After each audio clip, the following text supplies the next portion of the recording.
Бишкек шаарындагы зер буюмдарын жасаган ишканада 20дай адам эмгектенет. Сөйкө шакектерди даярдоодо түмөн түйшүктүү жумуш аткарыларына күбө болдук. Калыпка салуудан тартып жасалгалоо, кооздоо, мунун баары оңой иш эмес. Буйрутманы талаптагыдай аткарууга кымбат баалуу жабдуулар менен чебер адистер зарыл.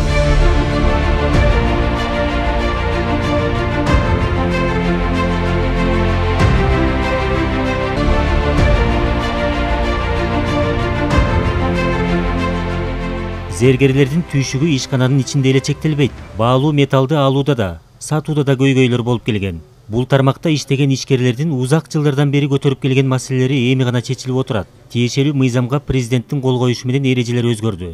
Күмүш өзү бул арзаныраак металл.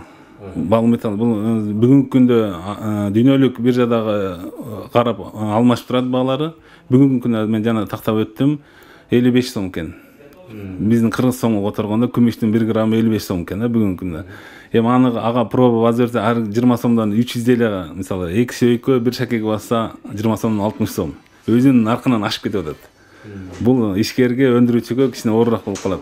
Ошол жоюлуп атат. Ошону биздин ажообуз ушуну туура түшүндү. Туура кабыл алып, өзүбүздүн кыргызстандык өндүрүүчүгө өтө чоң жеңилдик берди.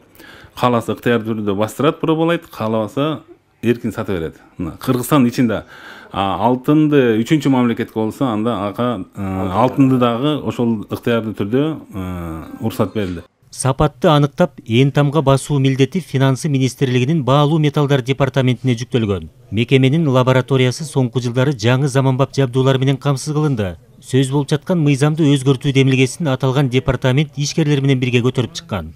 97-8 жылдагы мыйзам күчүндө болчу, ошол мыйзам иштеп аткан. Эми эскирип бүткөн, эми биз түшүнүшүбүз керек, бүгүнкү күн менен ал мыйзам талаптарга жооп берген эмес. Андан тышкары ал мыйзамда бүгүнкү күндө көп карама-каршылыктар көп болгон. Анын үстүндө 2016-дан бери биз ЕСке мүчө мамлекет болуп кирип атпайбызбы? Киргенден кийин мыйзамды жаңылатууга учур келген да. Экспортту көтөрүү максатында, бизнести колдоо максатында бул ченемди киргиздик. Экспортко кетип атканда эч кандай ээн тамга койбой, өздөрү 3-чү мамлекеттерге сатса болот. Бул мыйзам менен бул ченемди киргиздик.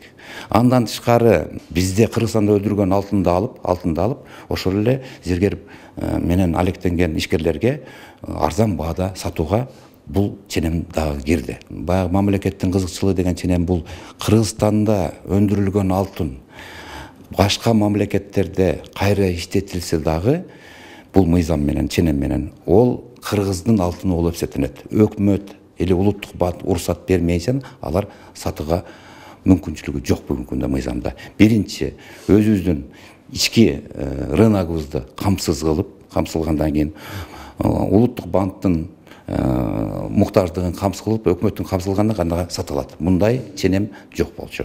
Кыргызстанда зергерчилик менен алектенген 41 ишкана катталган. Алардын 20сы гана жигердүү иштеп жатат. Былтыркы жылы 64 килограмм алтындан жана 16 килограмм күмүштөн жасалган зер буюмдары лабораториялык текшерүүдөн өткөн. Калугул Асанбаев, Азамат Кыдыр Токтоев, Ала Тоо 24.